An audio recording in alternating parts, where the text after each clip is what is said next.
la explicación de los contenidos temáticos que conciernen a este curso de sistema electoral peruano.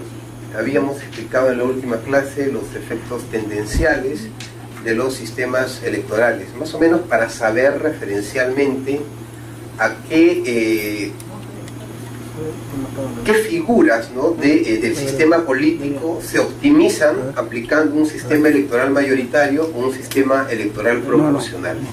Ya habíamos dicho que en el caso del sistema electoral mayoritario, o sea, aquel cuyos elementos se configuran para fabricar una mayoría de gobierno, para que haya mayor sintonía entre quien ejerce la función ejecutiva y la función legislativa o normativa, pues en este caso el mayoritario tiende hacia reducir el sistema de partidos y es posible configurar un bipartidismo. Les había puesto como ejemplo cómo es que en el ámbito de los gobiernos locales, en aquellos casos donde el gobierno local tiene un alcalde y 5 regidores, pues es evidente que el sistema electoral mayoritario de mayoría relativa, con premio a la mayoría, que es el que se aplica en el ámbito municipal, tiende a la configuración de un bipartidismo.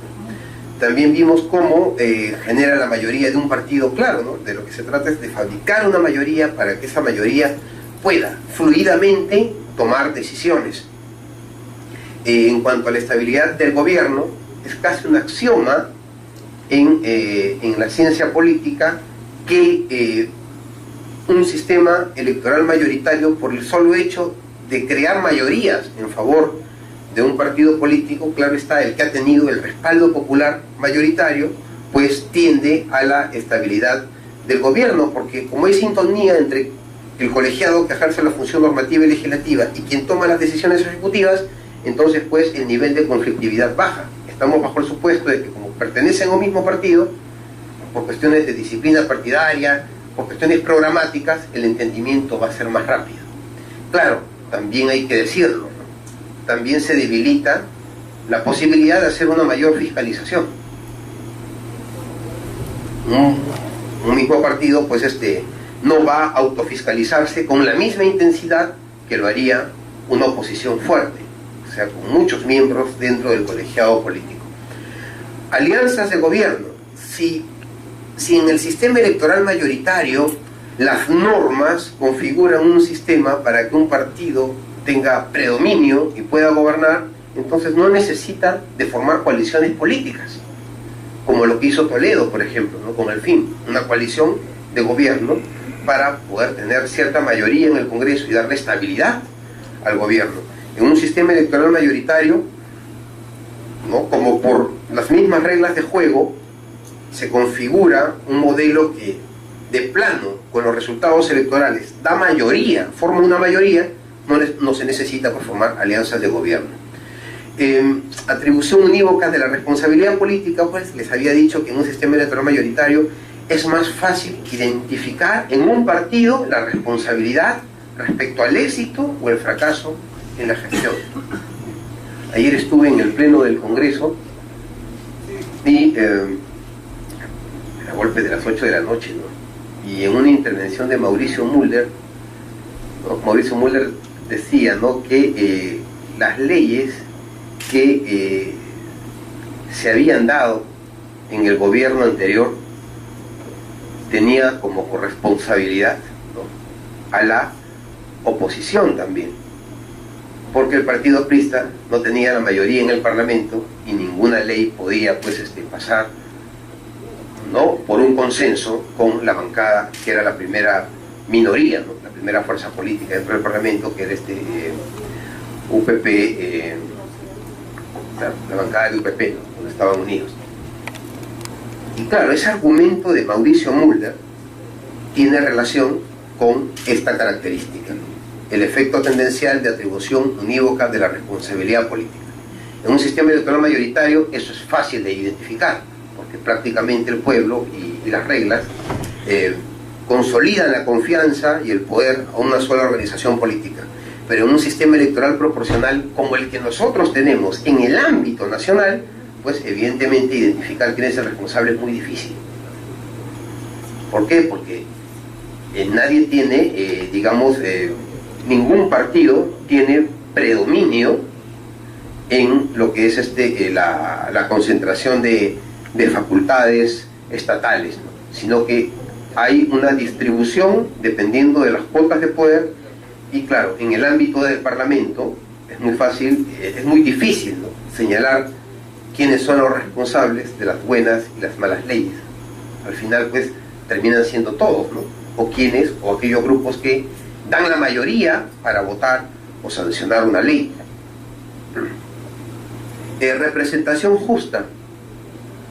El sistema electoral mayoritario no conlleva a una distribución equitativa de los escaños de los colegiados políticos, como el Congreso, las asambleas subnacionales, como lo son el Consejo Municipal o el Consejo Regional, por la sencilla razón que su objeto político es fabricar mayorías, y se le va a asignar mayor cantidad de escaños al que quede en primer lugar en la elección, sacrificando a las minorías políticas que han tenido poca votación.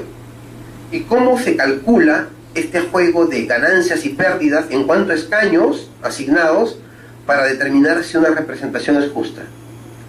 Se hace comparando, pues, ¿no?, comparando cuánto le correspondería a un partido en votos si se hubiese aplicado un sistema electoral proporcional puro.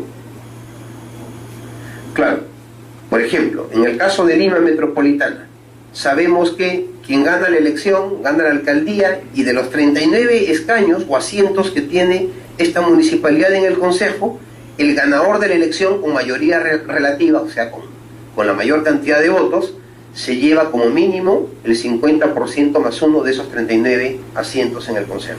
O sea, se lleva 21 regidores. ¿Correcto? Entonces, ¿cómo comparamos si es que esa representación es demasiado injusta o medianamente injusta? Cuando paralelamente simulamos, hacemos un ejercicio de cómo hubiese sido el reparto si aplicábamos un sistema electoral proporcional puro. O sea, una aplicación brutal de los 39 escaños entre todos los partidos que participaron, aplicando la cifra repartidora. Entonces, si hacemos ese ejercicio, vamos a comparar, ¿no? Ah, caray, a este que ganó, que quedó en primer lugar con el 37% de los votos válidos a nivel de Lima Metropolitana, si hubiésemos aplicado el sistema electoral proporcional, a lo mejor le tocaba el 37% de los 39 escaños. Y eso no es 21, sino a lo mejor es 16 o hasta 15, ¿no? Entonces, ahí con esa comparación, se puede identificar cuán justa o cuán injusta es la representación asignada a cada organización política, ¿no? Es un ejercicio muy interesante, ¿no?, que también se hace, por ejemplo, a nivel de asignación de escaños por circunscripciones electorales. Por eso es de que muchos especialistas dicen Lima está subrepresentada, porque si distribuiríamos los 130 escaños del Parlamento entre los 26 distritos electorales, pero en proporción a la población electoral de cada uno, a Lima no le debería corresponder 36, sino 45 o 46.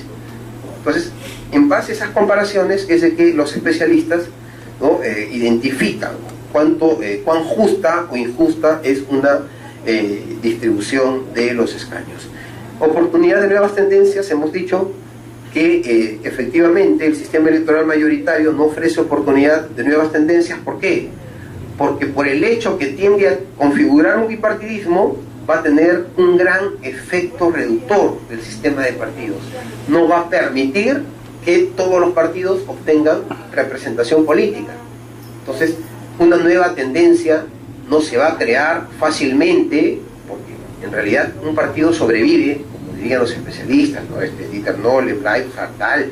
Un partido, para que sobreviva, necesita ganar elecciones, porque como son asociaciones de derecho privado, la principal fuente de ingresos, independientemente del financiamiento público que se da en la mayoría de casos en un contexto de campaña electoral, la principal fuente de ingresos es lo que aportan sus afiliados. Y los políticos lo que pueden aportar, o sea, en algunos casos el llamado diezmo, ¿no?, o sea, va a depender de qué cargo ocupen, de qué poder tengan. Entonces, cuando el partido coloca mayor cantidad de cuadros o de autoridades en las instituciones públicas, entonces su fuente de financiamiento va a ser mayor.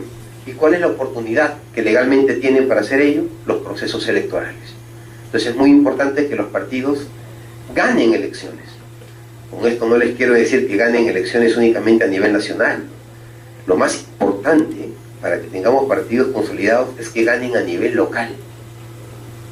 Porque eso va a permitir que tengan presencia, o sea, que tengan presencia en los mayores puntos territoriales del país y también arraigo. Si los partidos no ganan, en gran medida, elecciones locales, van a ser partidos muy citadinos. Muchos se van a concentrar en Lima únicamente, o en las capitales de provincia. Y ahí sí pues vamos a tener un gran déficit. Por eso creo yo que de ahí tiene una especial justificación, ¿no?, la propuesta que hace el Jurado Nacional de Elecciones en el proyecto de Código Electoral y Código Procesal Electoral, ¿no?, al sostener que es necesario que las organizaciones políticas locales dejen de existir para que la competencia política sea entre movimientos y partidos. Al mismo tiempo se recomienda como una herramienta pues para lograr mayor legitimidad, ¿no?, que los partidos tengan mayor presencia en las regiones y en el ámbito subregional, es que utilicen la técnica de las alianzas electorales, ¿no?, entre partidos y movimientos, cosa que después que se dio la ley de partidos políticos de cara a las elecciones regionales y municipales del año 2006 se hizo muy tímidamente, pero ya en las elecciones regionales y municipales del año 2010 vimos pues cómo algunos partidos utilizaron las alianzas con movimientos y pudieron lograr, ¿no?, en el ámbito regional conquistar el poder en plazas electorales muy importantes, ¿no?, como en Cusco y Arequipa. Es cierto que desde el análisis político mucho se ha utilizado la fractura que hay, la fractura política entre un movimiento que defiende intereses estrictamente regionales, subnacionales, y un partido político pues que por el mismo mandato de la ley y por su naturaleza tiene que tener un programa y una cosmovisión política de la sociedad, pero en perspectiva nacional, ¿no? Pero al margen de esa aparente fractura, también es cierto que la ley de partidos ofrece la oportunidad de que un partido pueda aliarse con un movimiento. O sea, no necesariamente tiene que verlo como un enemigo, ¿no?, sino también lo puede ver como un aliado. Es lo que no hay que descartar. Emperatriz, siguiente, por favor. Una más. Ajá, tipología de los sistemas electorales. Claro, les estoy dando una tipología muy elemental, ¿no? Porque, por ejemplo, Idea Internacional publicó un texto en el año 2007 sobre el diseño de los sistemas electorales, donde pues la tipología es mucho más amplia, ¿no? El trabajo del profesor Reynolds, uno de los que aporta en ese texto, pues es muy ilustrativo en cuanto a las familias, las nomenclaturas que existen sobre los tipos de sistemas electorales. Aquí yo simplemente estoy ofreciendo una clasificación muy elemental, pero con fines prácticos para que podamos darnos cuenta y distinguir sobre todo los modelos que al menos en nuestro medio político se aplican con más frecuencia. Principios utilizados para la clasificación de los sistemas electorales, ¿no?, es mayoría y proporcionalidad.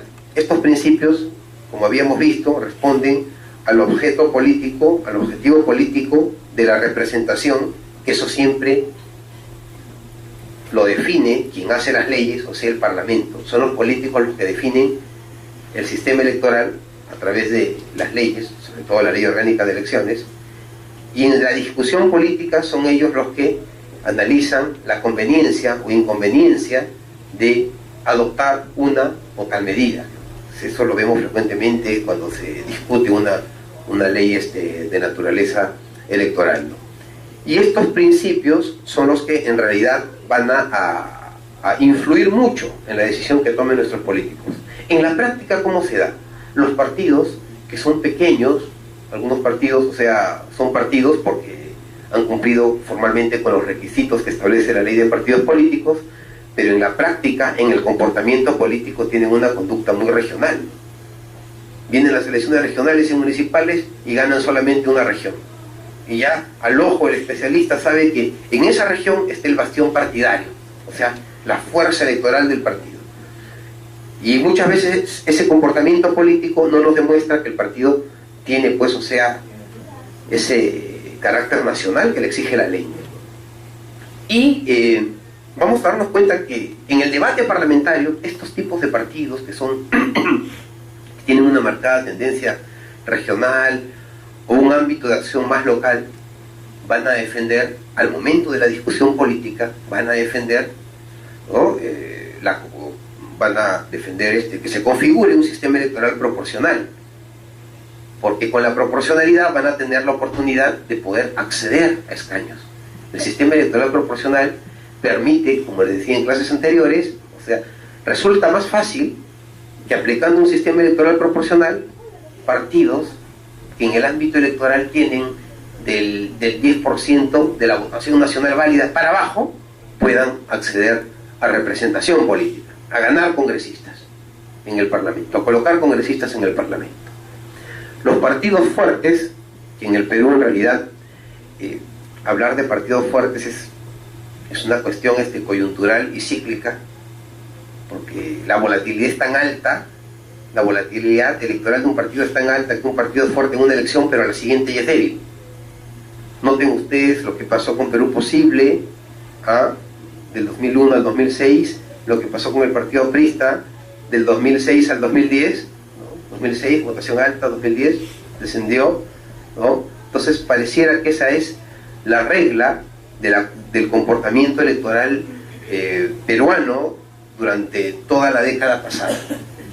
Un pico y luego un descenso, ¿no? Y claro, los partidos fuertes van a pretender pelear por un sistema electoral mayoritario, o cuanto menos, si el país tiene configurado en la constitución política el principio de representación proporcional, como es nuestro caso cuando leemos el artículo 187 de la Constitución, no podemos escaparnos del sistema electoral proporcional, porque la Constitución lo manda. Entonces, en esos casos, cuanto menos, los partidos políticos fuertes van a luchar porque se aprueben algunas leyes que restrinjan los efectos de la proporcionalidad. Por ejemplo, luchar por aprobar una barrera electoral. Estamos en un sistema electoral proporcional, pero consideramos que no todos deben tener acceso a la representación. Los partidos débiles generan problemas para llegar a consensos, entonces mejor establecemos una barrera electoral para que aquellos partidos que tengan el mayor respaldo a nivel nacional sean los únicos que puedan acceder a la representación política. Miren cómo es que la condición de partido en el Parlamento, débil o fuerte, en el debate político puede, digamos, coadyuvar a tomar determinada posición en el debate de los sistemas electorales. ¿Bien? Entonces, en base a estos principios es de que en la discusión política se va a aprobar sistemas electorales que tiendan a generar mayoría o a generar proporcionalidad. Excepcionalmente, y también por la coyuntura política, los partidos tienden a discutir sobre un sistema electoral combinado, y muchas veces sin medir las consecuencias. Yo personalmente creo que eso fue lo que pasó con la reforma de la ley de elecciones regionales, ¿no?, mediante la ley 29.470. ¿no? En realidad nosotros en el ámbito regional tenemos un híbrido que en algunos casos puede dar mayoría al presidente regional y en otros dejarlo pues en total desamparo con una exorbitante oposición en el Consejo Regional. Eso lo vamos a ver luego, esperemos que el tiempo nos alcance. Entonces, desde una perspectiva de los principios de representación, mayoría y proporcionalidad, los sistemas electorales pueden ser mayoritarios, proporcionales y combinados cuando se, digamos, interrelacionan en un mismo sistema electoral elementos mayoritarios con proporcionales. Y desde una perspectiva del ámbito gubernativo se distinguen pues los sistemas electorales que se aplican en el ámbito nacional y en el ámbito subnacional. En el análisis Claro, esto tiene mucha importancia, ¿no? Esta distinción entre sistemas electorales nacionales y subnacionales, porque nos ayuda a, digamos, a identificar cómo es que ambos sistemas se relacionan en una línea de tiempo, ¿no? Hay muchos puntos en cuanto a los objetivos políticos de los partidos que ayudan a explicar, por ejemplo, por qué las elecciones municipales y regionales tienden más o menos a ser escalonadas o en periodos muy distintos a las elecciones nacionales, ¿no? Siempre se pensó de que el objetivo del constituyente, porque esto fluye de la constitución política, de una de las disposiciones transitorias y finales de la constitución, ¿no?, es que siempre se quiso que las elecciones subnacionales, o sea, regionales y municipales, sirvan de termómetro político a los partidos de cara a las elecciones generales, ¿no? Pero claro, ¿no? Ahí hay un desfase, porque para que ello ocurra con mayor exactitud y permita dar un mayor manejo o predictibilidad del comportamiento político, debió, pues, digamos, establecerse que el periodo de mandato de las autoridades municipales y regionales es de 5 años, ¿no?, para que precisamente sea algo exacto, ¿no? Como el mandato de las autoridades nacionales es de 5 y de las autoridades regionales y municipales es de 4, no se realizan las elecciones en la misma fecha, pero sí se pueden realizar en el mismo año, ¿no? Y a veces no siempre ello ofrece la posibilidad de hacer un cálculo muy predecible. Muchos pensaban que en las elecciones regionales y municipales del año 2006 el partido prista iba a tener una fuerza, pues, muy impresionante. Claro, ganó Alan García, entonces Alan García va a estar en el gobierno, va a hacer uso de los recursos públicos y el APRA, pues, va a copar, ¿no?, la mayor cantidad de municipios y gobiernos regionales. Pero no fue tan cierto. Parece que la gestión a nivel regional no fue tan buena y no pudo repetir, ¿no?, el resultado electoral de las elecciones regionales del año 2002, donde tuvo cerca de más o menos 10 a 12 gobiernos regionales, ¿no? Entonces, de cara a las elecciones del año 2006, esa figura cambió y se vio la preponderancia de los movimientos, ¿no?, sobre los partidos políticos. Sí, siguiente, por favor, emperatriz. Características del sistema electoral mayoritario, ¿no? Una primera característica. Aquí en realidad lo que les ofrezco es simplemente una tabla de resultados, ¿no?, una tabla de resultados del año 2002 de la circunscripción electoral de Amazonas para las elecciones regionales y municipales del año 2002.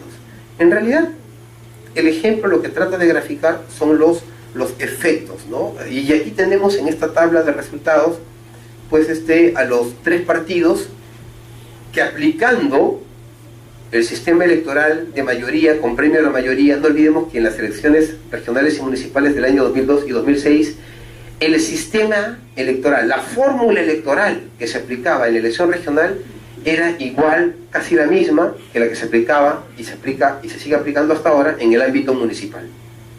¿Correcto? La elección era por lista, todos los que integraban las listas representaban, ¿no?, a toda la región, no había circunscripción provincial y el cálculo, o sea, y con un solo voto el elector elegía al presidente como a los consejeros regionales, y con esa misma votación se determinaba cuántos escaños le correspondía a cada organización política. Como se aplicaba el premio a la mayoría, pues el que ganaba la elección en el ámbito regional, o sea, sumando todos los votos regionales, a ese partido se le otorgaba como mínimo el 50% más 1 del total de escaños de la circunscripción. Amazonas en ese tiempo tenía 7 escaños. Ahora ya no, porque el Jurado Nacional de Elecciones ha ampliado su cantidad de escaños en atención a que Amazonas tiene, pues, comunidades nativas, ¿correcto?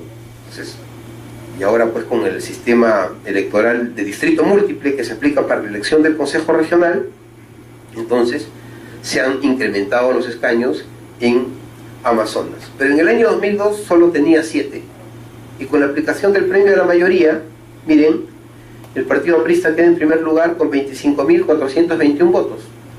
En segundo lugar queda Perú Posible con 23.166 votos. Muy cerca, una elección competitiva. Y la Alianza Electoral Unidad Nacional queda en tercer lugar con 20.522 votos. En realidad aquí es casi un empate técnico, ¿no?, entre Perú Posible y el partido aprista. Claro, y el reparto en escaños, miren la desproporcionalidad, ¿no? Con ese sistema electoral el partido aprista obtenía la mitad más uno de 7 escaños, o sea, se llevaba 5 escaños. Perú Posible con los 23.166 votos se lleva un escaño, y Unidad Nacional con los 20.522 votos se llevaba otro escaño. Y miren cuántos participaron en esa contienda electoral. Participaron 7 organizaciones políticas. Pero con esa forma de distribución del premio, o sea, de los escaños, de los cargos, solamente 3 se beneficiaron. Miren en cuánto redujo ese sistema electoral el sistema de partidos de Victoria, o sea, de Amazonas, ¿no? Y entonces, de estos resultados, ¿qué se infiere? Que en principio este sistema electoral mayoritario favorece la hegemonía de 2 partidos principales en el ámbito del Parlamento, ¿no? Hasta 3 se ha dado aquí, pero el efecto reductor es bastante grande, ¿no? Por lo menos de 2 grupos, ¿no? El oficialismo y la oposición, solamente 2 organizaciones políticas. Y favorece el control del gobierno por un único partido, cierto. Bueno, este partido ya tenía la mayoría suficiente para aprobar las ordenanzas regionales, etc. Desde este punto de vista, los defensores de este sistema electoral dirían que se privilegia la gobernabilidad en detrimento ¿de qué? Del pluralismo político, de la inclusión política, etc., ¿no? Otra característica: este sistema electoral permite reflejar de modo más claro qué partido tiene la responsabilidad de gobierno, ¿no? Aquí es clarísimo, ¿no?, que si algo sale mal, este partido pues tiene la culpa, evidentemente. Este sistema mayoritario impide la excesiva fragmentación partidaria dentro del colegiado político, dentro del Consejo Regional. Es más fácil que con esta representación puedan impulsarse las decisiones políticas que con una representación mayormente fraccionada. Y por último, este modelo se caracteriza, hablo del sistema electoral mayoritario, en que se gobierna según la voluntad de la mayoría de los representantes. O sea, quien tiene la mayoría, pues, va a poder, digamos, no solamente, o sea, tomar las decisiones sin necesidad, sin estar obligados de consensuar. Porque como ya tienen los votos, simplemente actúan. Emperatriz, una más. ¿Cuáles son las características del sistema electoral proporcional, ¿no? Que en verdad aquí coloqué una imagen del Congreso peruano cuando tenía 120 escaños, ¿no? Porque demuestra el reparto y también el pluralismo político. Características del sistema electoral proporcional. En los sistemas electorales proporcionales, la proporción de escaños se asemeja a la proporción de votos. Es lo que se quiere, ¿no? Se quiere que haya un reflejo del electorado en la conformación de los parlamentos, de las asambleas. ¿Qué quiere decir? Que si un partido político en votos obtuvo el 30%, entonces debería tocarle el 30% en escaños. Claro, esto se cumple dependiendo de qué tipo de sistema proporcional aplicas. Si es un sistema electoral proporcional puro, o sea, en distrito nacional y con aplicación directa de la fórmula de reparto, que puede ser cifra repartidora, puede ser reglas de 3 simples o método de Hart, etc. Si se aplica ese modelo, pues en verdad el resultado va a reflejar en mayor medida la estructura del electorado. Pero si aplicamos un sistema electoral con distrito múltiple, con barrera electoral, entonces se va a atenuar en singular medida los efectos de la proporcionalidad. La barrera tiene por propósito excluir a partidos para que el Parlamento no esté demasiado fraccionado. El distrito electoral múltiple trata de atenuar los efectos en la repartición de una votación a nivel nacional. En un distrito múltiple, lo que va a ser más importante al momento del reparto es cuán distribuido está el respaldo de cada partido político en votos. O sea, se va a buscar el voto estratégico, en que el partido pues logre distribuir su votación en el mayor número de distritos electorales. Un partido puede ser fuerte únicamente en Lima. Un partido que tenga en Lima el 45% de los votos válidos y en los demás distritos electorales del país una votación del 15 al 20%, puede ganar la elección nacional. Pero si se aplica un distrito múltiple, no va a ser suficiente que sea fuerte en Lima, sino también que sea fuerte en una mayor cantidad de distritos electorales, ¿no? Pero por regla general se entiende que el sistema electoral proporcional tiene pues por principal característica que la distribución de los escaños guarda relación con la proporción de votos. Segunda característica, se produce una justicia distributiva en el sistema de partidos y por lo tanto responde mejor a las razones de equidad y pluralismo. Claro, ¿no? El repartir los escaños en proporción a los votos, en verdad es un criterio de justicia, ¿no? Vamos a darle a cada quien en escaños lo que le corresponde en votos. Tercero, ofrece un mayor grado de competitividad política, respeta los derechos políticos de las minorías, facilita situaciones de poder compartido y gobiernos de consenso. En la dinámica política, el profesor Arendt Leibhardt sostiene que los gobiernos, la configuración del gobierno puede adoptar una forma de democracia de mayoría o una fórmula de democracia de consenso. En realidad, una u otra forma va a depender del respaldo popular en votos. Cuando se habla de una democracia de mayoría, en realidad el sistema electoral tiene por propósito fabricar la mayoría, como hemos dicho. Pero cuando se habla de una democracia de consenso, el sistema electoral no tiene por propósito fabricar mayorías, sino tiene por propósito distribuir equitativamente en función de los votos los escaños. Y claro, como no hay garantía de que un partido pueda ser hegemónico o tener mayoría en el Parlamento, entonces pues se dan las condiciones para que todos deban consensuar. Como nadie tiene los votos para decidir, están obligados a sentarse en una mesa, a ponerse de acuerdo, ¿no? Y poder impulsar las políticas, las leyes que el país necesita. Pero ese ejercicio del consenso tiene un costo, y un costo político. ¿Por qué? Porque consensuar también lleva de por medio a que los partidos hagan recíprocas concesiones. Me apoyas en esto, yo te apoyo en lo otro. Por eso que, ante los medios de comunicación, muchos de estos acuerdos pueden parecer un escándalo, pero si nos damos cuenta del diseño político que hemos adoptado, en realidad es lo que se necesita pues para que el sistema funcione. Cuarta característica, proporciona mayor margen de maniobra al votante en su elección, al ofrecer al elector un mayor abanico de posibilidades. Claro, hemos hablado de que una democracia tiene que ser plural, tiene que pues digamos, no incentivar, pero cuanto menos no impedir el libre ingreso de fuerzas políticas, ¿no?, a la competencia electoral. Y en una democracia pues ello puede responder a las fracturas, a las diversas fracturas que tiene la sociedad. Una fractura, ¿no?, clásica, ¿no?, por ejemplo, empresariado, trabajadores.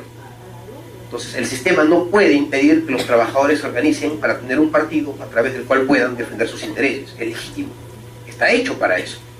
Tampoco puede impedir que los empresarios se agremien o formen un partido también para defender sus intereses. Entonces, como es parte del juego político democrático, el pluralismo, pues, es un elemento esencial. Y el elector, para que nuestra sociedad reafirme su condición democrática, el elector necesita que hayan opciones para poder elegir. Si viviésemos bajo un sistema de partido único, el elector concurriría a las urnas sin tener opciones, sin tener elección. Y si existe voto obligatorio, peor aún, ¿no? No solamente están obligados a recurrir a las urnas, sino que también están obligados, pues, a votar por lo menos por ese partido, que es el único. Entonces, la pluralidad, el pluralismo político es esencial. Pero como además se ha configurado un sistema donde todos tienen la posibilidad de ganar por lo menos un escaño, entonces la pluralidad, el pluralismo político se va a optimizar, y a veces en demasía, ¿no? Entonces, pues, ¿no? El modelo permite muchas alternativas y el elector tiene un abanico de posibilidades para elegir, un menú muy amplio, y por eso que la crítica a este modelo es de que fomenta la dispersión del voto. Cuando se dispersa mucho el voto, los elegidos, es muy probable que los elegidos tengan un mayor nivel de legitimidad de entrada. O sea, van a ganar, sí, pero seguro con una menor votación, con un menor respaldo popular. Cuando existe un bipartidismo, la elección se polariza entre dos partidos, entonces el ganador lo va a hacer con un porcentaje más alto. Pero cuando existen muchos partidos, se va a conducir a la dispersión del voto, del electorado, y claro, consecuencias, los ganadores lo serán, pero seguro con un menor nivel de legitimidad de entrada, y van a quedar muchos electores también excluidos de la representación política. O sea, mucha gente, por el hecho de que sus partidos no superaron la barrera electoral, van a quedar fuera del proceso de adjudicación de escaños. Muchos votos. Los votos de aquellos partidos que no superaron la barrera electoral prácticamente quedan marginados de la construcción real de la representación política. Y esos votos, que algunos, me incluyo yo, les llamamos como los votos que no cuentan, muchas veces pues representan una cifra importante, ¿no? Yo recuerdo que en la elección general del año 2006, los votos que no contaban, sumados, acumulaban una cantidad prácticamente equivalente a lo que había obtenido el partido Sí Cumple, que obtuvo en el Congreso pasado 3 escaños. O sea, es una cantidad considerable de electores, pues, que prácticamente su voto quedaba excluido en la formación de la representación política. Un sistema electoral, pues, que esté mucho más legitimado tiene que ser más inclusivo. Y esos niveles de exclusión tienen, pues, que reducirse. Y por eso creo, y les decía, que en la elección general del año 2011, recién se ve el otro efecto de la barrera electoral. Un efecto es excluir a partidos que no tienen mucha legitimidad en votos del proceso de adjudicación de escaños. Pero el otro efecto es que también se agrupen los partidos para poder superar la valla. Y esa lección la hemos visto en el año 2011. Formar un partido político no es nada fácil. Existe un sinnúmero de reglas que cumplir, de procedimientos que impone la ley. También es tiempo, también significa despliegue de recursos. Entonces yo creo que el momento que da miedo para participar en un proceso electoral es precisamente el de las elecciones generales. Porque si no se actúa de manera estratégica, el partido o pierde su inscripción, y si hace las cosas bien, continúa en el juego político. Claro, para algunos será muy fácil, me reescribo de nuevo, ¿no? Pero para muchos no. Hay algunos que después de la experiencia de la aventura política que han tenido, pues ya no han vuelto al escenario, ¿no? ¿Ustedes se acuerdan del doctor Noriega Salaverry, que en el primer debate electoral del año 2011 sacó el chicote? Por ejemplo, él no ha retornado, ¿no? Y no he visto visto que haya seguido un procedimiento como para poder reinscribir su partido. Pero hay algo muy curioso, ¿no? Porque a través de su plataforma partidaria, como la cancelación de la inscripción no es automática, sino que, dadas las reglas de juego, le permitían presentar candidatos en la elección municipal. La elección municipal fue en el año 2010. Lo que hemos identificado es de que a través de su plataforma, de la plataforma de su partido, muchos ex integrantes de Movadef pues han logrado, o sea, insertarse a la política. Y claro, en realidad eso no es malo, ¿no? Porque en los casos donde sí ha habido un propósito de enmienda y una reflexión suficiente, ¿no? El sistema, pues, o sea, gana ¿no? A personajes que pueden, o sea, que en verdad pues han logrado, o sea, reencauzar sus convicciones políticas hacia la democracia. Y tenemos pues ejemplos de todos los tipos, hasta en el Parlamento peruano, sí. Una consulta,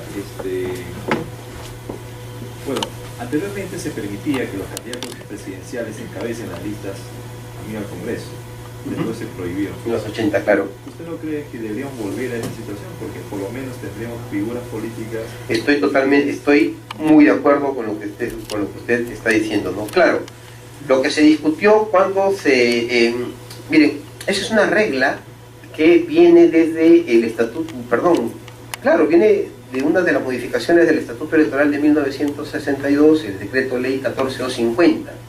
Luego, en el año 2005, el Congreso, en un intento de, unificar la legislación dispersa, emite una ley orgánica electoral, sobre la base de ese decreto ley 14250, que es la ley que va a regir las elecciones del año 1995, el famoso TUI, ¿no? La ley 26.337, el famoso TUI, texto único integrado de la legislación electoral. Y hasta ahí, pues evidentemente, se permitía esa figura. Claro, en realidad, el candidato presidencial tenía la opción de ir al Senado. Y claro, con ello, pues, enriquecía la política, ¿no? Fortalecía el Parlamento, porque las cabezas de los partidos, pues, entraban a la discusión, o sea, formal, ¿no? en este foro de deliberación política. Pero hoy en día, ¿cuál es la desventaja? Que no ingresan al Parlamento, pero son los que canalizan la opinión pública. Que tampoco es malo. Pero podría ayudar mucho a poner orden en sus bancadas el hecho que podamos nosotros recuperar este mecanismo. Como les digo, el tema es discutible. ¿Cuál es la desventaja? De que pueden confundir al electorado, ¿no? ¿Este señor para qué postula? Los improvisadores. ¿Ah? Yo discrepo más bien de la primera, efectivamente, como usted dice, para la discusión, porque eso también lo que traducía, lo que implicaba era que muchos improvisados en la política, pues, con el tema de formar un pequeño partidito y en realidad, bueno, juego la lotería. Más o menos el fenómeno del Fujimori, que bueno, sí, pues, salió, le ligó, pero si no jugaban a la lotería, en total, finalmente, si no gano la presidencia, entro como senador. Entonces aparecen muchos mini partidos que lo que hacen es traer improvisados. Coincido con lo de mini partidos, es cierto, porque eso contribuye a fragmentar más al electorado, a dispersar el voto. Pero hay casos de figuras también muy interesantes, ¿no? Yo me acordaba mucho, por ejemplo, de Roger Cáceres Velázquez. O sea, claro, es cierto que el sistema permitía, pues, que emerjan esos caciques, pero en realidad, o sea, yo veía que, claro, son caciques de la política, pues, en el argot, en la jerga política, pues, que por ejemplo utilizaba Álvaro Rojas Amanés, ¿no? Que en paz descanse, ¿no? Uno de los estudiosos de los partidos en el Perú, pero en realidad, o sea, es una figura, desde mi punto de vista, respetable, ¿no? Y no solamente él, ¿no? O sea, Genaro Ledesma Izquieta, ¿no? Que creo que he visto la galería de fotos, hay muchos, ¿no? Dirigentes, fundadores de partidos políticos que en ese tiempo contribuían a la fragmentación, pero que después de muchos años el Congreso les da un reconocimiento, ¿no? Y es porque en realidad, o sea, son personalidades que aportaban en el debate político. Hay de todos los casos. Se cumplen los casos que usted dice, pero también se cumplen los otros casos, ¿no?, de gente de partidos pequeños que, al ser incluidos en el Parlamento, pues digamos que contribuían a un mejor debate, ¿no? Pero claro, también se critica, no viene toda una crítica sobre cómo funcionaba el Congreso en los 80. La gente criticaba que la estructura institucional no estaba pues acorde a la velocidad con la que tenían que darse los cambios necesarios frente a una herencia normativa, si cabe el término, que venía pues de toda la dictadura militar. Ahí viene pues la discusión de qué tipo de congreso, por qué tipo de congreso optamos, ¿no? Si por un congreso unicameral o si por un congreso bicameral. En la práctica, los congresos unicamerales tienen la ventaja de tomar decisiones más céleres. Por eso es que las asambleas constituyentes son unicamerales, ¿no?, para que en el menor tiempo posible se le pueda dar a la sociedad una constitución política. Pero ante un contexto de adecuación, ¿no?, normativa, legal, de todo un andamiaje que venía de la dictadura, a cambiar ese modelo hacia las formas democráticas, pues evidentemente, o sea, por lógica, se deduce de que el Parlamento unicameral cumplía un rol importante en el proceso de cambio político. Pero ya cuando la democracia está asentada y se requiere pues dar mayor seguridad jurídica a las reglas de juego, yo creo que sí es válido repensar si es que a estas alturas del camino podríamos retornar a la bicameralidad.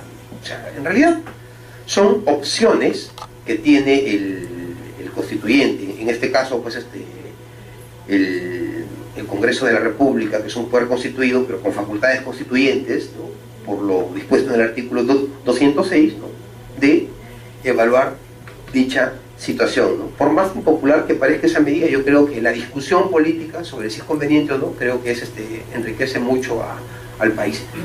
Primero usted y luego usted, sí, y usted luego, sí. No sé, quisiera saber su opinión, ¿no?, respecto al tema del establecimiento de barreras electorales. De hecho, tiene como consecuencia que se reduce la fragmentación, digamos, pero por sí misma la fragmentación es mala, entendiendo que esto es consecuencia de los mismos partidos, ¿no? Entonces, o sea, ¿cómo trasladarle la responsabilidad de las organizaciones políticas a los votantes? Claro, la democracia se caracteriza por garantizar el libre acceso de los ciudadanos en ejercicio de sus derechos de asociación política a los procesos electorales, a través de la conformación de partidos, movimientos y alianzas. Ese es un principio democrático que en verdad, o sea, no podemos dejar de tomar en cuenta. Pero ¿dónde viene el problema? En el diseño del sistema electoral. Si tenemos un sistema electoral que es permeable a una distribución muy proporcional de los escaños, entonces va a haber un incentivo político para que estos nuevos partidos que emergen puedan crearse y ganar elecciones.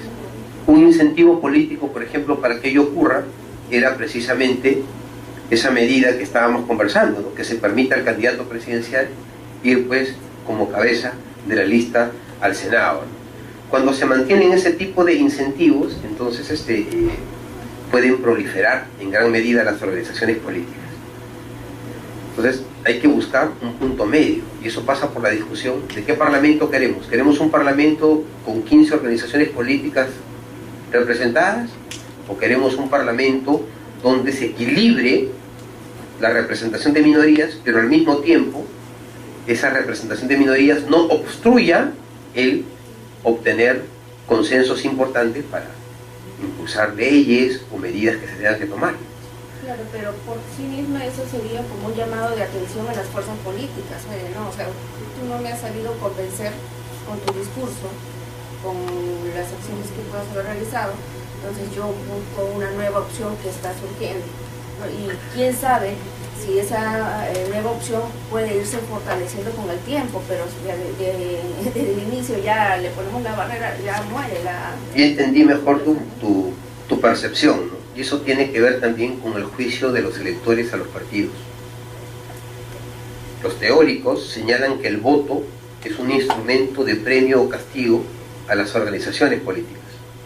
El elector al momento de votar hace una evaluación también. Este gobernó mal, no voto por él, voto por el otro y lo castigo. Es lo que O'Donnell llama el accountability electoral. El proceso electoral se convierte pues en un espacio de control de los ciudadanos para evaluar la performance que tuvo cada organización política en el gobierno. Para mí, ello pues es importante, pero no es suficiente. Claro, pasa también por deliberar sobre qué tanto la barrera puede ser, digamos, compatible con los principios de inclusión, ¿no? La inclusión política es un principio democrático, ¿no? Entonces lo que siempre se sostiene es de que la barrera no tiene que ser muy alta, pero tampoco puede ser muy baja. Y ahí viene mi crítica, por ejemplo, al funcionamiento de la barrera electoral en el ámbito de los representantes ante el Parlamento andino. Es una barrera que no termina por excluir a nadie, o sea, mejor que no exista. Y si es que existe, pues, que existe un porcentaje mínimo donde por lo menos reduzca el sistema de partidos o que por lo menos excluya a un partido. O sea, hay que buscar un punto medio. En realidad, si nuestros políticos fuesen virtuosos, como el rey filósofo de Platón, no habría ningún problema en el diseño institucional. En Grecia, la democracia se sustentaba en la libertad y en igualdad, porque partían por el presupuesto de que todos eran iguales. Y daba lo mismo que nos gobierne Pericles o Solón, porque como son iguales en la misma educación, en todo, entonces todos están capacitados para cumplir con los deberes que exige el funcionamiento de la comunidad política. No habría ahí ningún inconveniente. Pero como ese es un mundo ideal del rey filósofo, nuestros políticos no necesariamente son virtuosos, entonces tienen que establecerse, digamos, medidas de control. O sea, entra ya la validez del famoso check and balance, o sea, el juego de pesos y contrapesos para, digamos, limitar, ¿no?, los vicios que deben ser privados, pero los vicios de nuestros políticos que emergen y perjudican lo público. O sea, en realidad el Parlamento en el establecimiento de estas reglas de juego tiene un rol muy gravitante. Y de ahí es que es importante pues de que la selección, o sea, la importancia de dar al pueblo las herramientas para que elija mejor. Y también sobre todo la responsabilidad de los partidos políticos en presentar pues en las elecciones un menú, una oferta de candidatos, una oferta política pues que en realidad sea capaz de contribuir a conducir los destinos del país, ¿no? Hay muchas aristas, o sea, hay muchas cosas que se interrelacionan. El problema de la crisis de la representación, porque creo que ya con las intervenciones hemos entrado a ese tema implícitamente, pero hemos entrado, es multicausal. Hay deficiencias en cuanto al tema institucional, o sea, reglas de juego. Hay deficiencias en cuanto a organización de los propios partidos. Hay deficiencias en cuanto a la excesiva permisibilidad para entrar al juego político. Por ejemplo, existe una declaración de ilegalidad por conducta antidemocrática establecida en la Ley Orgánica de Elecciones. ¿A cuántos partidos se ha sancionado por antidemocráticos? Ese artículo 14 de la Ley de Partidos Políticos grafica todas las situaciones de conducta antidemocrática. Hay hay una conducta antidemocrática que es muy grave en los partidos, que se da en el marco de las elecciones internas, pero no es sancionada con nada. ¿Conculca derechos? Por supuesto que sí, ¿no? Porque si tenemos el derecho de elegir y ser elegidos, el primer peldaño para el ejercicio de ese derecho es la elección interna. La justicia electoral ha dado avances muy importantes en ese tema, pero no son suficientes. En verdad la herramienta, digamos, más trascendente es precisamente el cambio al interior de los partidos, ¿no? Y bueno, para eso ya todo está concatenado, y para eso ya vienen otras medidas, ¿no? Formación cívica ciudadana, educación. ¿Cómo generas ciudadanos, pues, que tengan la vocación de pensar en cumplir con la ley y no pensar en cómo saco a la vuelta a la ley? Siguiente, por favor, Emperatriz. ¿Alguien más iba a intervenir? Perdón, disculpe usted y luego usted. Sí. Bien, respecto, yo creo que no tenemos por qué tener temor a la participación de representantes, porque considero que cuanto más se apertura la representatividad, vamos a tener menos conflictos sociales. Hay un problema, ¿no? Hay un problema que existen muchos líderes que lamentablemente por no tener un buen patrocinio económico nunca llegan a ocupar una candidatura, nunca llegan a un cargo público, y eso genera una serie de conflictos sociales, porque si no expresan posiciones en los lugares públicos no van a empezar a las calles. Entonces eso tenemos que evitar. Tenemos que democratizar los partidos políticos. Mientras los partidos políticos no se democratizan, como usted muy bien lo dice, que no se cumple la ley electoral al respecto, no vamos a permitir que esos líderes que hoy están reclamando presencia accedan a un cargo público. Y es lamentable que no tengamos figuras que podrían representar de una mejor manera y no están en los cargos. Ese es un tema. El otro es el tema, por ejemplo, de la valla electoral. Considero que no permite que realmente la voluntad popular se exprese y lleguen a los candidatos que logran una mayor aceptación. Un caso muy concreto para el caso de Ucayali, en las elecciones parlamentarias anteriores a esta, el congresista que hoy está, Carlos Tubino, sacó 3 veces más la votación que cualquier otro candidato. En ese momento, el candidato Tubino estaba en una lista del señor Salinas, creo, que era el candidato presidencial. No pasó la valla electoral y no llegó al Congreso. Tuvo que cambiar de camiseta para poder acceder en esta oportunidad al Congreso. Entonces, esas son formas, por ejemplo, como no se escucha la voluntad popular, y por eso muchos sectores de repente no se sienten representados. Es la primera. Bueno, desde la perspectiva del diseño de los sistemas electorales en el mundo, hay modelos que son la experiencia comparada es muy enriquecedora, ¿no? Tal vez esas situaciones podrían superarse con alguna modificación. En Alemania se maneja la institución del exceso de escaños. No hablo de una recepción mecánica de esa institución, ¿no? Tendría que evaluarse en qué medida pueda ser aplicada, ¿no? Pero en principio pasa por una reforma constitucional, porque el exceso de escaños se aplica cuando el número de congresistas no es cerrado, sino que es abierto, como el modelo español, ¿no? Que la Constitución no dice cuál es el tamaño del Congreso, o sea, cuántos parlamentarios tiene el Congreso, y eso permite también a la autoridad electoral redimensionar cada cierto tiempo el tamaño del Parlamento. O sea, cada 5 años, o cada 10, o cada 15, o cada 20 se hace una nueva corrida y se ve en cuántos escaños se incrementa el Parlamento, ¿no? En verdad, o sea, hay muchas cuestiones que se pueden discutir para construir una mejor representación política. Pero en cuanto a la democratización de los partidos, todo pasa por identificar dos puntos, ¿no? Ustedes, si es que leen a Robert Michels, un texto, no me equivoco, creo que es del año 1911, sobre los partidos políticos, Robert Michels resalta el principio de jerarquía que rige al interior de los partidos, ¿no? O sea, es es uno de los que sostiene pues, la existencia de la ley de hierro de las oligarquías. Y claro, pero estamos en un contexto donde ya la democracia se ha convertido no solo en una forma de gobierno, sino en un principio de la organización del Estado y de la sociedad. Y se exige pues a los partidos que también sean democráticos. Por naturaleza, por historia, son estructuras que se basan, como toda organización, en el principio de jerarquía.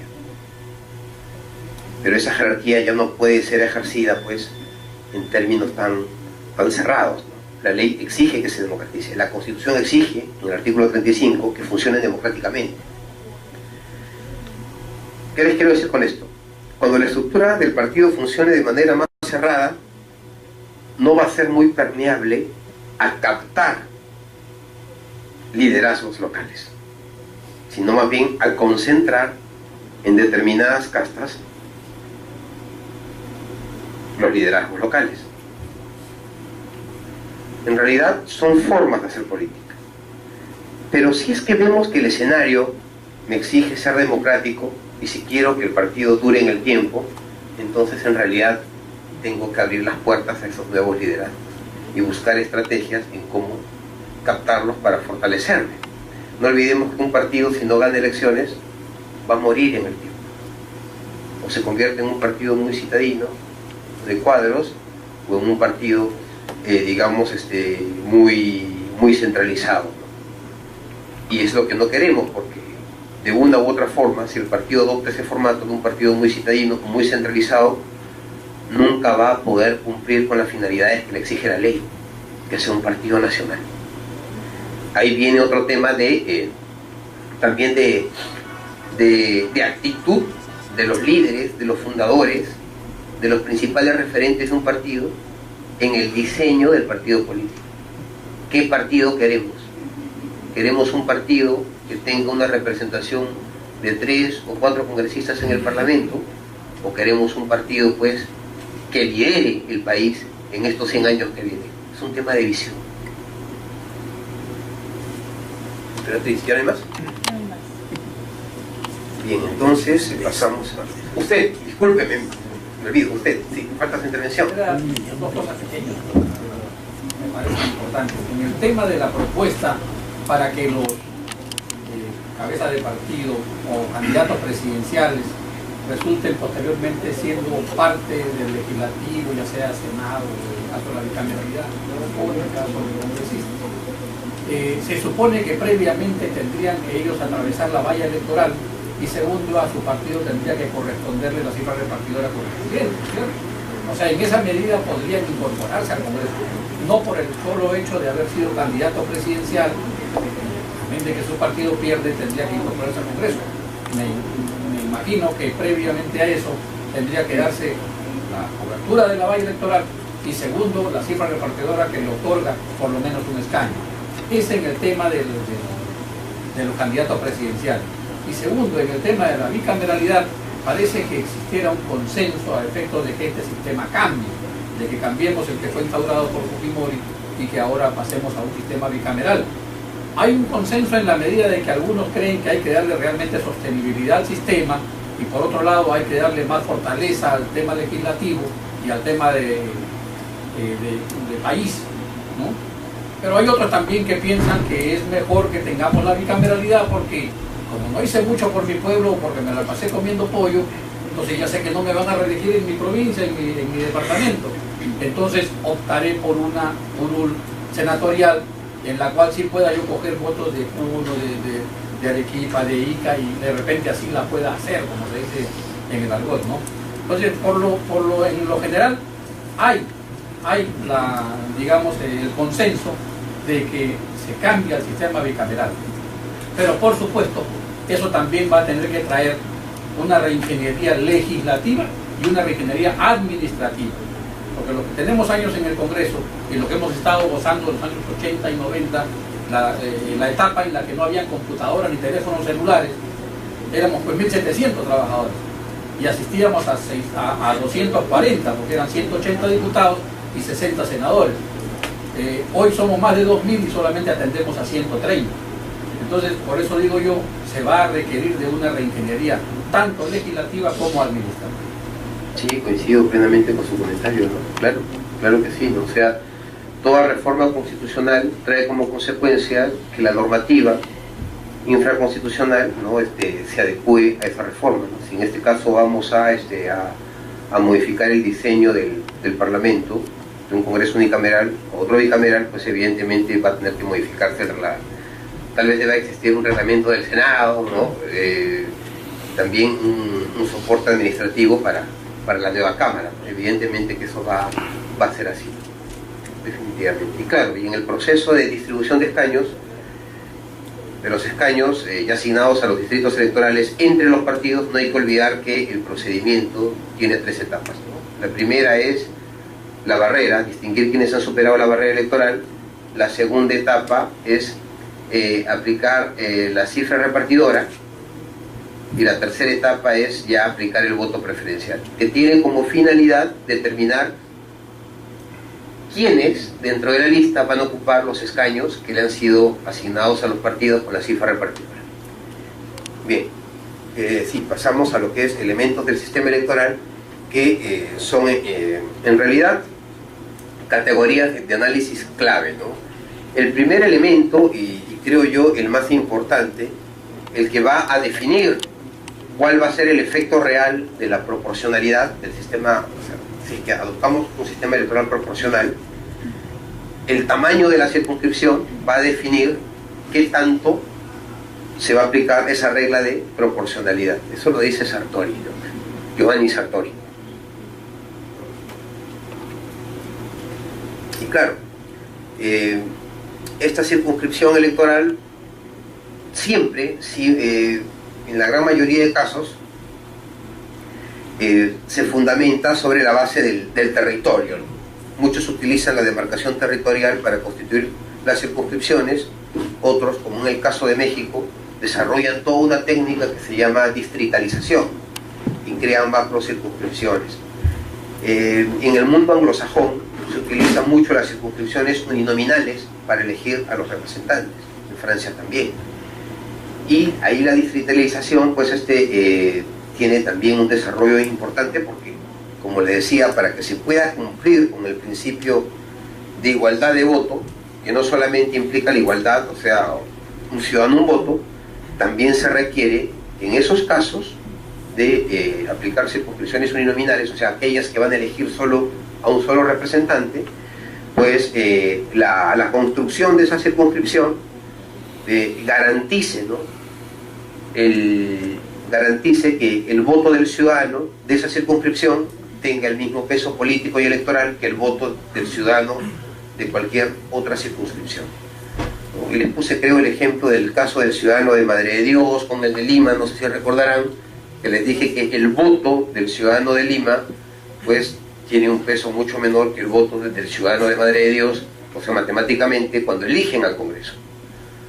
Ellos eligen un congresista, digamos, en razón a 50.000, 55.000 electores, ¿no? Lima elige a 36, pero en razón a más de 6 millones de electores, ¿no? Y la equivalencia matemática no es la misma, ¿no? Entonces, en estos países donde utilizan distritos uninominales, pues la ingeniería electoral para garantizar que el peso matemático del voto de los ciudadanos de un distrito sea igual al del otro, pues es altamente desarrollada, tiene muchos cálculos, ¿no?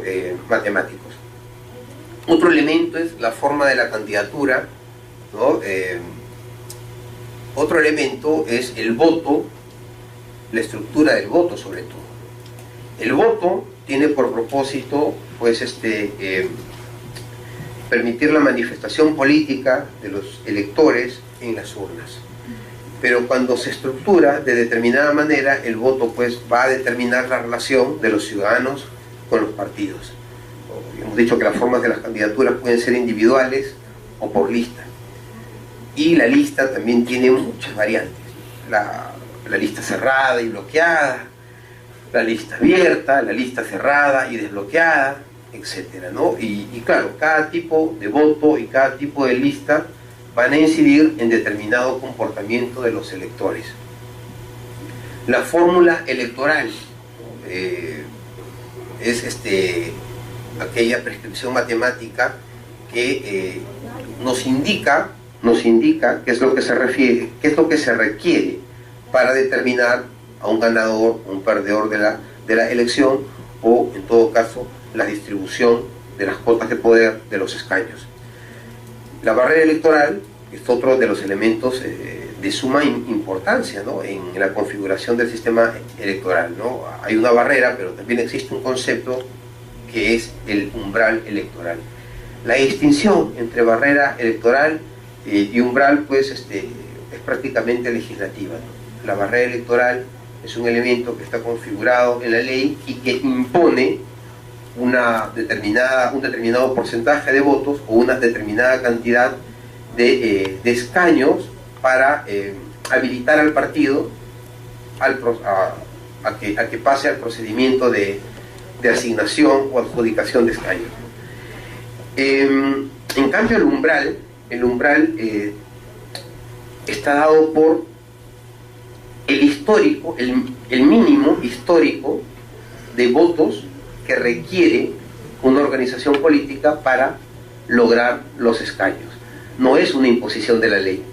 El umbral responde a un dato histórico estadístico que va a indicar a los políticos hacer un cálculo, una medición de cuánto requeriría en votos para poder lograr ese escaño. O sea, mientras el umbral es un elemento del análisis del comportamiento electoral, la barrera legal o electoral es pues una imposición de la ley para determinar quiénes pasan al procedimiento de adjudicación de escaños o no. Tal vez hay una complicación en el caso de la barrera, cuando la ley señala que pasan la barrera quienes logren superar el 5% de la votación nacional válida para el Congreso, o logre por lo menos conseguir 7 escaños en más de un distrito electoral. Pero para saber si ha cumplido con lograr 7 escaños en más de un distrito electoral, hay que aplicar la cifra repartidora. O sea, en nuestro diseño la cifra repartidora se va a aplicar 2 veces. Una de manera simulada, para saber quiénes han obtenido el requisito de los escaños, y otra que va a ser la aplicación definitiva, solo entre aquellos que han superado la barrera. ¿Dónde está la ganancia? La ganancia está en que aquellos que queden excluidos de la etapa de adjudicación de escaños, o sea, a través de la cifra, de la segunda aplicación de la cifra, ¿no?, van a ceder lo que les correspondía a quienes sí lograron superarla. Ahí está el caso de Jaime Salinas en el año 2006. En el distrito electoral era fuerte, no a nivel nacional, y ese escaño que deja de percibir pasa a otra fuerza política. Es la ganancia y la pérdida. El sistema electoral también tiene elementos especiales. Está, por ejemplo, el tema de la frecuencia de las elecciones. O sea, y la frecuencia de las elecciones está vinculada a la duración del mandato. Si el mandato dura 3 años, como era el que tenían las autoridades municipales en los 80, entonces pues la frecuencia de las elecciones va a permitir un mayor activismo electoral. Otro elemento es la simultaneidad. Sí. Si me permite, disculpe. Para poner en consideración, de repente se pueda conversar un poco o ponerle agenda, ¿no? Esta forma de elemento de distribución en cuanto a las circunscripciones me parece, no sé si, bueno, quiero compartir con usted, es un poco que, sí, bueno, es un sistema que habita el centralismo, porque de qué manera regiones como extensas zonas como la Amazonía tienen muy poca representación, y eso quizás no les permite salir de la situación que se encuentra, porque a pesar de que se diga que el país ha entrado en un proceso de descentralización, existe un centralismo muy fuerte, donde los recursos se manejan desde Lima. Y si no hay recursos, no hay cambio, no hay impulso. Entonces, la manera de hacer polos de desarrollo se logra con mayor presencia en los cargos públicos o con mayor presupuesto. Madre de Dios tiene un representante, Ucayali tiene 2, toda la Amazonía en conjunto no pasa de 10 o 11, a pesar que tiene el 70% del territorio nacional. Imagínense. Es algo de repente injusto, ¿no? Claro, ¿no? Sí, es cierto, ¿no? Eso también es un tema de diseño, pero lo que en realidad ha primado en el artículo 21 de la Ley Orgánica de Elecciones, que es la norma que establece el procedimiento de distribución de los 130 escaños, ¿no? Es precisamente el tema de la distribución geográfica, ¿no? O sea, la regla señala que a cada circunscripción electoral para el Congreso se le asigna un escaño. Ahí se van 26 escaños, porque son 26 distritos de los 130, y quedarían 104 escaños que se distribuyen de manera proporcional a la población electoral de cada distrito. Claro, en realidad el análisis del diseño conlleva pues también a tal vez agregar otros elementos que permitan, o sea, una representación tal vez mucho más afín a nuestra realidad. Nosotros hemos combinado estos dos elementos, pero en el ámbito regional, por ejemplo, el jurado ha logrado pues asignar más escaños a aquellos distritos electorales que tienen pueblos originarios y comunidades nativas, ¿no? Y ahí precisamente ustedes saben que quien aplicó esta nueva técnica en el jurado fue el doctor Hugo Sibina Hurtado. Y Hugo Sibina Hurtado es de San Martín, es un presidente, bueno, es presidente de la Corte, ¿no?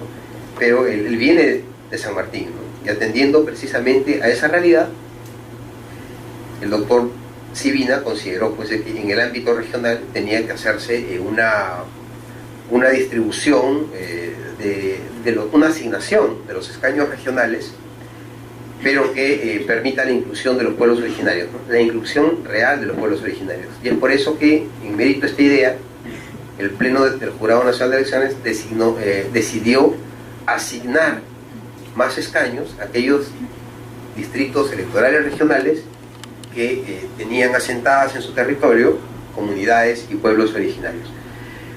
En realidad la medida, ya pasado el tiempo, creo que ha sido positiva, más porque las principales comunidades, o sea, las principales circunscripciones que se han beneficiado precisamente son aquellas que tienen selva y ceja de selva, porque ahí se asientan los pueblos originarios. Ayacucho, por ejemplo, se le asignaron como 2 escaños más, o hasta 4, creo, no recuerdo bien. Ucayali, Amazonas, San Martín, Loreto, han sido las principales beneficiadas. Cusco también, porque Cusco también tiene ese ejército, también tiene pueblos originarios. Creo que ha sido una buena práctica, ¿no? Y bueno, y está pendiente en la agenda política latinoamericana, ¿no? Una institución que algunos países la han incorporado, que permite la reserva de escaños para la inclusión de diversos grupos componentes del electorado. Colombia, por ejemplo, en su constitución reserva 5 escaños para la representación de afrodescendientes, pueblos originarios, colombianos en el exterior, etc. Claro, crea un distrito sin base territorial especial para garantizar la representación política de estos grupos. Ecuador sigue un ejemplo similar, países de Centroamérica también. En el Perú todavía la discusión no se ha dado, pero creo que en realidad va a ser un tema pendiente, ¿no? Porque hay una demanda social que apunta a que ese tema en algún momento va a tener que verse. Sí, que es muy distinto a la cuota electoral, ojo, que luego la voy a explicar. Sí. Muy breve, yo le refería a esto porque un congresista para toda una región tan grande como es Madre de Dios, realmente no va a llegar a cubrir toda la región, entonces el territorio. En cambio, un congresista de Lima se desplaza acá a unas cuadras y ya está representando al Parlamento. Entonces, en esas zonas no está llegando el Estado, no llega el Congreso, casualmente porque es muy poco, o sea, la representación que se le asigna es muy poco para un territorio tan grande. Ese es el tema realmente. Claro, o sea, los elementos de la discusión, las razones para que esto se explique o se apruebe, pues pasa por un sinnúmero de aristas, ¿no? La cuestión administrativa, la cuestión de la representación política, la cuestión de la efectividad de la representación, ¿no? Hay muchas razones que, digamos, serían suficientes por lo menos para meter el tema en agenda y reflexionar, ¿no?, sobre el diseño de la representación política, ¿no? Y claro, el desarrollo de todos estos puntos, no he hecho el hipervínculo, pero aquí tengo la lámina, que ya por lo menos podemos dejar grabada y avanzada. ¿Qué podemos definir cómo podemos definir a una circunscripción electoral? Y ahí viene la gran dificultad teórica que tenemos que superar, porque en el concepto de la circunscripción electoral, si bien es cierto que esta puede asentarse en un territorio, pero que también existen circunscripciones electorales sin base territorial. Entonces, el principal elemento en una circunscripción no es el territorial, sino es el elemento humano. ¿No? Una circunscripción, ¿no?, es el conjunto de electores que en la actualidad pertenecen a una unidad territorial, a partir del cual se procede, según la distribución de votos emitidos en las elecciones, a distribuir los escaños asignados. Claro, este es un concepto importado. Tengo que, digamos, delimitar el alcance, ¿no?, porque el concepto está dado por Xavier Torrens, que es un tratadista español que ha escrito sobre este tema. Y en España, como el voto es voluntario, uno de los mecanismos para incentivar la concurrencia de los electores a las urnas es de que la asignación de escaños se haga en función a la participación política efectiva, que quiere decir que en base al resultado electoral de quienes fueron a votar en cada distrito electoral se va a hacer la asignación de escaños. O sea, distrito electoral que tenga una gran cantidad de ausentes puede perder algún escaño. Claro, es un modelo que bajo el paradigma del voto obligatorio sirve pues para que los partidos con más fuerza convenzan a sus electores y vayan a las urnas, movilice la participación política electoral. Pero claro, también Torrens piensa, ¿no?, formula su concepto cuando señala que son un conjunto de electores que pertenecen, ¿no?, a un territorio, ¿no?, en la actualidad, ¿no? O sea, hace referencia a una unidad territorial, porque en España la ley así lo establece, y España no tiene, a diferencia de Italia, de Francia, de Holanda, de Portugal, no tiene circunscripciones sin base territorial para representar a sus nacionales en el exterior. Por eso es que en el concepto español, circunscripción, claro, y se cumple, circunscripción tiene una vinculación al territorio. Pero en aquellos modelos como el italiano, el francés, como les decía, que dentro de su representación política configuran distritos electorales especiales de carácter étnico, o para incorporar a los ciudadanos que radican en distintas partes del mundo. Entonces, para estos contextos, la circunscripción no se vincula necesariamente a la base territorial. ¿Correcto? El tamaño de la circunscripción. Las circunscripciones varían. Dieter Nolen, en un trabajo muy importante titulado Los sistemas electorales y los partidos políticos, sistemas electorales y partidos políticos, distingue entre circunscripciones uninominales y circunscripciones plurinominales. Uninominales, aquellas a las que se les asigna un solo escaño, en el caso peruano sería Madre de Dios, ¿no? Y circunscripciones plurinominales, aquellas que tienen más de un escaño. Dentro de las circunscripciones plurinominales hay pequeñas, hay medianas y hay grandes. Circunscripciones pequeñas, ¿no?, de 2 a 5, son aquellas que tienen entre 2 a 5 escaños, medianas de 6 a 10 y circunscripciones grandes de más de 10. En el caso peruano solamente tendríamos una circunscripción grande en el ámbito de la elección congresal, que sería pues la circunscripción de Lima metropolitana. La gran mayoría son pequeñas, la gran mayoría tiene entre 2 a 5 escaños, a excepción de Piura, que tiene 7, y La Libertad, que también tiene 7, sí. Quiero hacer una pregunta breve con ánimo de hacer otra. La pregunta breve es la siguiente. En el censo electoral peruano actual, ¿se incluye a los residentes peruanos en el extranjero? Sí. Ya. Entonces, si es así, parece lógico, aunque no esté todavía legalmente normado, que tengan una representación. Sí. Porque es un conjunto de personas que, claro, no tienen una unidad electoral, o sí la tienen, pero fuera del país, para que sean ejercidos su derecho político.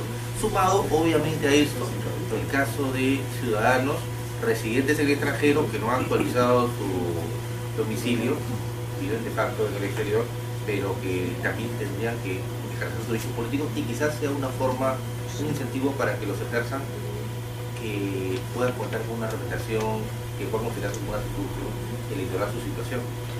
Sí, coincido con usted, ¿no? El Jurado Nacional de Elecciones, durante la gestión del doctor Manuel Sánchez Palacios, presentó un proyecto de ley al Parlamento para que se cree el Distrito Electoral Especial sin base territorial de peruanos en el exterior, y el jurado proponía que se le asigne 2 escaños. Luego, en el periodo congresal pasado, el jurado ya no presentó iniciativas legislativas en esta materia, porque ya un grupo de congresistas había hecho suya la que presentó en el periodo 2001-2006, pero el jurado emitió una opinión favorable. Yo recuerdo que cuando presidía la Comisión de Relaciones Exteriores, el congresista Alejandro Aguinaga Recuenco, creo que el doctor Tarazón era asesor de esa comisión, ¿no? El jurado me asignó a mí el estudio de ese tema y emitimos una opinión favorable, porque la opinión que salió de normatividad se aprobó en el pleno del jurado y se remitió al Congreso, y fue en ese sentido. Sí, en verdad, estoy de acuerdo con ello, ¿no? Precisamente la circunscripción de peruanos en el exterior es una circunscripción especial, ¿no? Y claro, nosotros proponíamos 2 alternativas, ¿no? Porque en ese tiempo todavía no existía el Distrito Electoral de Lima Provincias. Habían 2 opciones: o crear la circunscripción especial, o en todo caso de subdistritalizar la circunscripción electoral de Lima. Creamos dos subdistritos dentro de Lima. Uno era pues Lima Provincias, y había también la posibilidad de utilizar esa metodología para subdistritalizar por ejemplo San Juan del Lurigancho, ¿no? Y peruanos en el exterior. El Congreso con el tiempo optó por crear circunscripciones electorales para Lima Provincia propias, independientes, y parece que ese es el camino que también va a adoptar para lograr la representación de los peruanos en el exterior. Pero claro, ahí hay una cuestión de formalidad, ¿no? Porque no existe forma de poder desvincular a los peruanos que residen en el exterior, pero que todavía consignan el domicilio en el Perú, para poderlos desvincular de la circunscripción donde están registrados del Registro Nacional de Identificación y Estado Civil. Por eso es de que ellos siguen todavía omisos al sufragio, porque por su condición de ilegales no pueden venir al Perú, sino ya no vuelven a entrar, y se les impone una multa. No obstante ello, atendiendo esta realidad, el Parlamento, al amparo, hay un artículo en la Ley Orgánica de Elecciones que señala pues de que la exoneración de las multas tienen que hacerse mediante ley, ¿no? Podría el Parlamento pues facultar a los organismos electorales para que los libere de esa carga, ¿no? A los peruanos que están en esa situación. Bueno, es un tema muy especial, porque en realidad ustedes han visto cómo los peruanos en el exterior se han organizado y están reclamando una representación, una cantidad de escaños en el Congreso, ¿no? Pero la decisión política pasa por evaluar cuántos. Si se les asigna lo que en mérito a la población que representan, realmente les corresponde. O sea, si aplicamos, o sea, si le damos una asignación de escaños proporcional a lo que ellos representan, o si es que les damos una cantidad de escaños por asignación directa que sea muy inferior. Alguna vez escuché en la Comisión de Relaciones Exteriores también las opiniones de Fernando Tuesta, de Carlos Blanco Bustamante, cuando los invitaron, y claro, ellos eran de la opinión que se les dé una cantidad de escaños fija, un escaño, ¿no?, o 2 escaños. En la propuesta de Código Electoral y Código Procesal Electoral, el jurado pues propone que se les asigne un solo escaño, pero parece que eso tampoco va con los objetivos de las asociaciones de peruanos en el exterior, ¿no?, que en realidad están proponiendo tener una mayor cantidad de escaños, pero eso en realidad pasa por el Congreso, ¿no? Las razones jurídicas y políticas están dadas a favor de ellos. En principio porque la Constitución señala que para el ejercicio del voto se les tiene que dar las facilidades, la ley tiene que establecer los mecanismos para que los peruanos en el exterior puedan votar, pero el voto conlleva a un principio constitucional. El que tiene derecho a elegir también tiene derecho a ser elegido, ¿no? Entonces, una prescripción constitucional jala a otra prescripción constitucional, y cuando se interpreta a través del principio de unidad de la Constitución, pues evidentemente no se puede dejar de lado la otra cara de la moneda. Bueno, alguna vez se me ocurrió una alternativa al problema, ¿no?, porque no necesariamente esto pasa por crear distritos electorales. Los partidos políticos tienen una enorme facultad normativa en todo lo que la ley de partidos no les impone. Como son personas jurídicas de derecho privado, les asiste el principio de lo que no les está prohibido, les está permitido. Entonces nada impediría que los partidos políticos, al menos en el caso de la elección de sus representantes para Lima Metropolitana al Congreso, de motu propio, puedan pues crear un distrito electoral que facilite la incorporación de candidatos que domicilian en el exterior. O sea, ese es otro camino que tampoco nadie ha discutido y creo que es legalmente viable.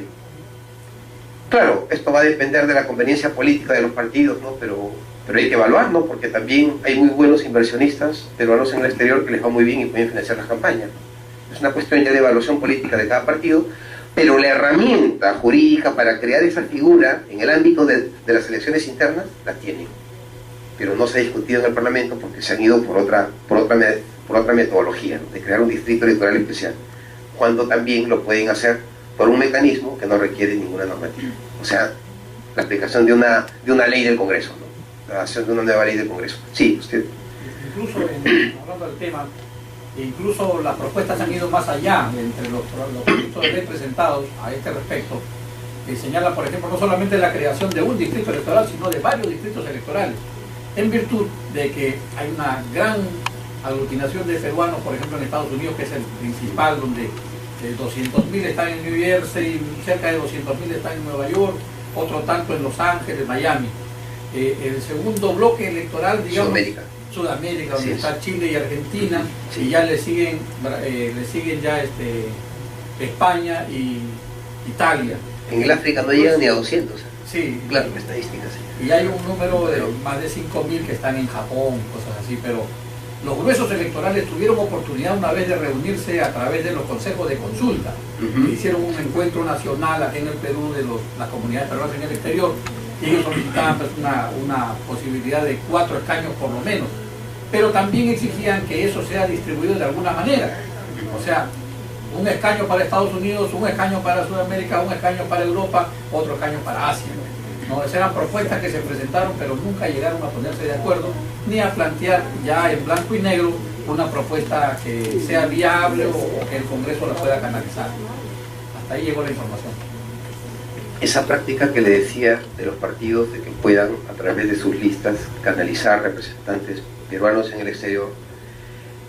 Una vez conversé con el congresista Hurtado Zamudio, Jesús Hurtado Zamudio, claro, y él estaba en Alemania, ¿no? Venía de Alemania, y claro, se integró a la lista. O sea, no es algo descabellado, ¿no? sea, es algo que ya se ha dado y podría, o sea, como les digo, instrumentalizarse de modo propio al interior de los partidos.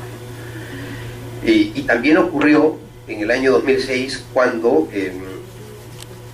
se aprobó la ley del concejal joven. El partido político que la promovió ya la había aplicado en sus estatutos y claro, estaba adaptado ya para cumplir con la ley, trasladándole el coste político a los que no habían desarrollado esa regla en su reglamento electoral o en sus estatutos y claro, ¿no?, les movía el escenario.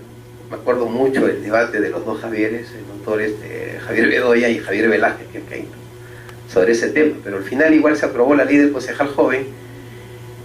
Un partido sí estaba preparado porque ya había diseñado su elección interna con este elemento y les impuso una carga pues a los que ni siquiera habían pensado que la ley les iba a obligar.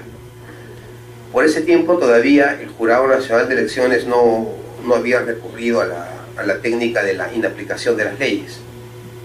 Por la Constitución, la ley se aplica desde el día siguiente de su publicación en el Diario Oficial Peruano, salvo una fecha distinta que la misma ley imponga. Pero si ello no ocurre, la ley se aplica desde el día siguiente y vincula a todos. Pero también hay un principio implícito que es la conservación del proceso electoral. Y cualquier norma que dé el Parlamento puede afectar, puede retrasar o puede inclusive debilitar la construcción de la representación política, alterar las reglas de juego. Entonces el jurado, cuando el Congreso en el año 2010 dio una ley que modificaba sustantivamente el procedimiento para la elección de los magistrados del Consejo Nacional de la Magistratura, fue la primera vez que decidió inaplicar la norma al amparo de este principio de conservación del proceso electoral. Claro, esta técnica que utilizan los tribunales para precisamente no permitir que el proceso sea alterado. El jurado no actuó así en el año 2006, pero son los avances que se dan con la jurisprudencia, ¿no?, y que se permiten gracias a que existe una continuidad democrática. Estamos con el tiempo, y Emperatriz está con un sable, ¿no? Entonces bien, nos quedamos aquí. El día lunes sería el martes, perdón, sería la última clase. De antemano